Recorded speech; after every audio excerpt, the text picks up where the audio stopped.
саламатсыздарбы урматтуу менин каналымдын көрүүчүлөрү. Базар күнү ушул видеону жасаш керек эле, бирок кечээ ушул түнү аябай укмуштай маалыматты көрдүм.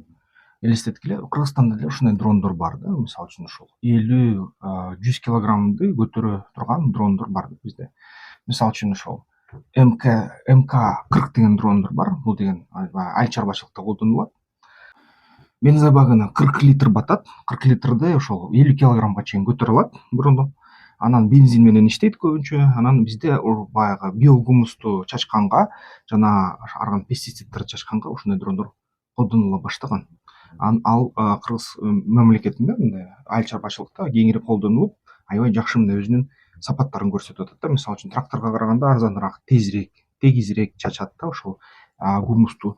Анан ошол гумусту чачканда ал тегизирээк чачылган гумус же пестициддер болсо баягы өз ордуна отурат. Анан ошо менен иштетилген мындай талааларда өсүмдүктөр жакшы өсөт да, аябай жакшы өсөт. Анан баягы Украинанын куралдуу күчтөрү ушул дронду модификация кылышыптыр да. Алар деген мисалы үчүн напалм коюп коюптур. Гумустун ордуна, биогумустун ордуна напалм куйду да. Бул деген кандай эффект алып келген? Бул деген ушул баягы видеодон көрөсүздөр. Бул деген аябай укмуштай мындай жыйынтыкка алып келип жатат. Анткени напалм жасаш эми эң оңой да. YouTube'дан бул нерселер мен айта албайм. Бирок мында үйгө кирип эле баягы сиздердин ашканаңардагы эмне бар болсо, көп учурунда ошондон таза напалм жасаса болот да. Ал напалм 1700-2000 градуска чейин күйөт да, ысыктыгы менен. Ошол градус менен күйгөндө бул деген кээ бир темирлерди эритет. Албетте баягы адам жандыктардын баарын жоготконго жетишет да. Мына ушундай напалмды ушундай дронго куйса, эмнеге алып келет бул? Кана көрөлү да. Мына көрүп атасыздар, бул кадрлардан ошо кечээ ушундай Newsider каналдарынан, башка украиналык каналдардан, телеграм каналдардан чыга баштады. Албетте YouTube деген мындай чоң план менен жакындатылып көрсөткөндө аябай буга каршы болот. YouTube'дан тез эле бан келет. Ошондуктан бул жерден мындай алыстан көрсөтүлүп атат. Анан көрсөңүздөр напалм менен бул лесопосадкадагы ошо токой чычырганактагы отурган пехотаны өрттөштү да. Ал жерде дагы окоптор бар болчу. Окоп блиндаждарга напалм куюлуп кирет, билесиңер, кыюлуп кирип туруп тештин ичинен да күйөт. Анын температуранын ички температурасы 1700 градуска чейин жетет, 2000 градуска чейин жетиши мүмкүн. Анан ошондо ал тирүү жандыктар бүт жоголот да. Ушинтип украиндиктер ушул окопторду тазалаганга ушундай амалын табышты. Бул деген баягы мурун эгерде огнеметтик танктар болсо, мисалы үчүн Британияда 2-дүйнөлүк согушта Черчилль деген танк, азыркы Кытайларда огнемет мындай от чачуучу танктар да бар.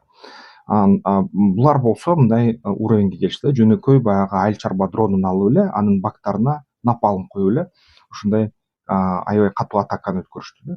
Бул да бизге мындай кандайдыр бир тажрыйба болуш керек. Чын эле ушундай дрондор бүгүнкү күнү эгерде карасак 25 000 доллар турат, Кытайдан заказ кылса. Эгерде баягы окутуусу менен алса 30 000 долларга чейин барып калат. Жаңы баалар менен кымбаттады бир аз. Бирок ушундай дрондор чын эле ушундай нерсени кыла алат да. Ушундай дрондорду украиндиктер мурдадан бери колдонуп келатат. Аны Баба Яга деп аташат. Анан бүгүнкү күнү баягы мен кечээ бир ролик жаздым эле. Ролик чыкты, көргөнсүңөр билбейм.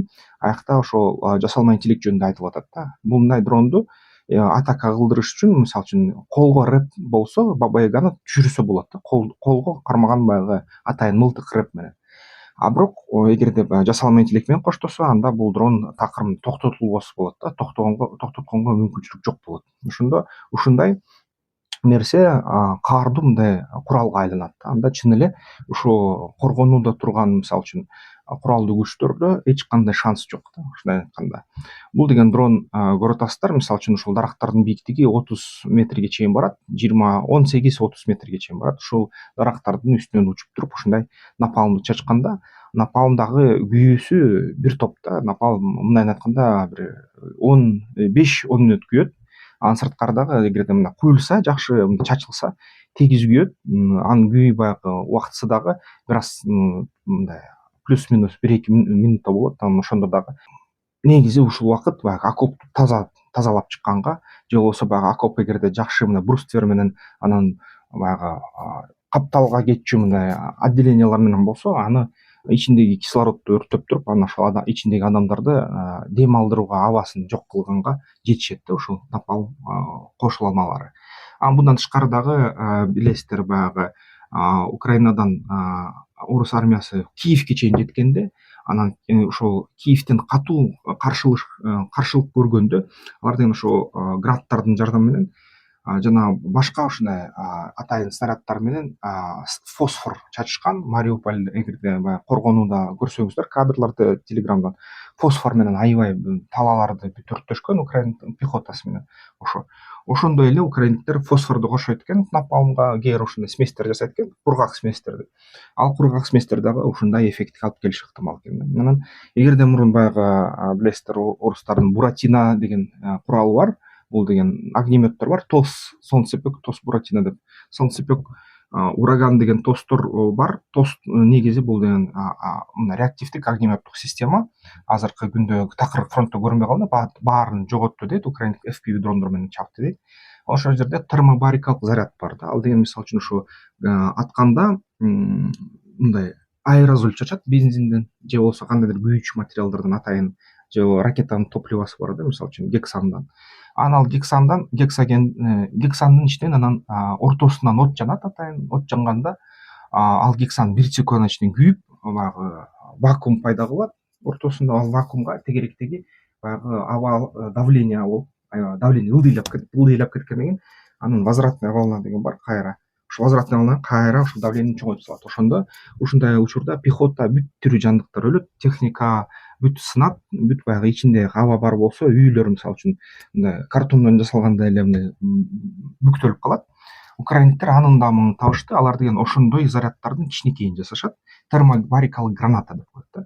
Кичинекей гранатаны ошол дрондор аркылуу ыргытып, окопторго же башка ушундай жерлерге ушул да амалды табышты да.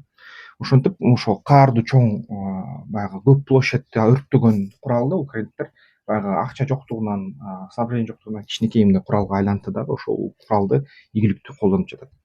Эми акыркы жаңылыктарды айтсак дагы, бүгүнкү күнү Украинада тревогасы, аба добулбастар үн берип атат. Анткени абада бүгүнкү күнү ошо Орусия Москвага чейин дрондор барган үчүн 150-300 дрондан атылды, 150сү Москвага чейин жетип барды. Ошого өч алып атат, баллистикалык ракеталар менен Харьковко согуп атат, баягы ПВО Патриот жок жерлерге да. Анан ошол жерден бир нече адам өлдү, жабыркады. Бир нече ракетаны түшүрсө дагы, ал деген ракеталарды түшүрүү эффективность 40%дан ашпады. 60% баары бир баягы ПВО Патриот же башка системалар жок жерлерге аябай мол түшүп атат да. Ошон үчүн Орусиянын да ушундай жообу болду бүгүнкү күнү. Орусиянын жообу дагы мындай күчөп бараткансыйт. Анан баары айтып атышат, кээ бир менде комментарийлерди жазып атышат, ошол Орусия жеңилип атат, Орусиянын ресурстары түгөнүп атат, бул деген такыр болду деп. Мен макул эмесмин, анткени мен деген баягы осинттерге ишенем жана ошол эл аралык баягы согуш порталдарына, согуш боюнча маалымат берген серепчилерге ишенем. Алар ой боюнча Орусия бүгүнкү күнү бир айда 10 баллистикалык ракетага чейин чыгарып жатат. Бир жылына мисалы үчүн ошол ракеттерди болсо бир айына эле бул 400-500ге чейин чыгарып атат. Анан негизи Орусия бүгүнкү күнү бир жылына 1,5 миллион дрон чыгара алат.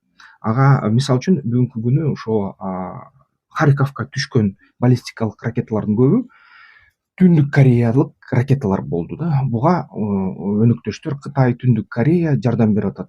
Америка Коштаттарынын чалгындоо кызматтары жаза баштады, акырын утечкаларды кыла баштады баягы массалык маалыматтык каражаттарга. Бүгүнкү күнү Орусиядагы баллистикалык ракеталардын көбү Түндүк Кореядан келип атат дагы. Өзү да чыгарганда 10ду айына чыгарса, кошумча дагы бир 40-50 Түндүк Кореядан келип атат. Түндүк Корея аябай жакшы бизнес жасап атат да бул жерде.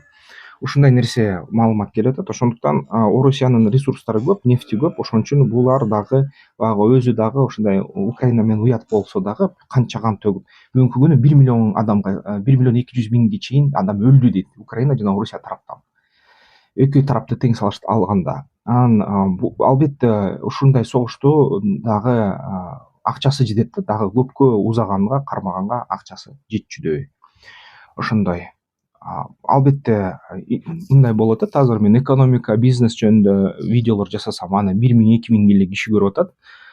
Украина же болбосо башка ошол эле баягы Израиль менен Ирандын ортосундагы кагылышуу боюнча видео жасасам, бул жерге 100 миңдеген просмотрлар болуп атат да.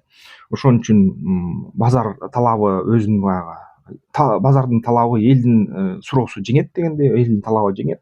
Демек элдин талабы азыр ушул геосаясий жаңылыктарга суусап жаткандай көрүнөт да.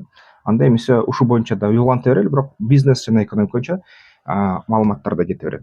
Анда кошумча айтып кетерим, мен деген сиздерге, урматтуу келечекте ишкер боло тургандарга же азыркы ишкерчилик жасагандарга, көрүүчүлөрүмө атайын кыргыз тилинде бизнес планды жазуу боюнча курсту түздүм. Кыргызча баары. Анан бизнес пландоонун эң негизги маалыматын берет. Бул видео курс. Акысы бар албетте. Бул видео курсту өтүү үчүн ошол видеонун астында, бул роликтин астында шилтеме бар. Ошол сүрөттөмөнүн астындагы эле эмки шилтеме ошол видео курска кетет. Аяктан сурамжылоону жазасыздар, анан сиздер менен байланышабыз. Негизи сиздерде Gmail деген почта болуш керек аны өтүш үчүн. Аны өткөндөн кийин эмнеге үйрөнөсүздөр? Негизи бизнес планды кантип жазыш керек түшүнүп каласыздар. Анан эгерде баягы аракет кылсаңыздар, жетиштүү түрдө бизнес планды өзүңүздөр жазып, банктарга же инвесторлорго тапшырганга мындай жөндөмүңүз пайда болот.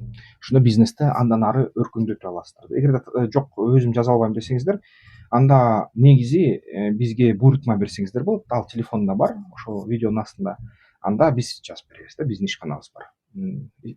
Негизи ошо Шаршеев жана өнөктөштөр деген ишканабыз бар. Ошол анда эмесе эмки видеолордон көрүшкөнчө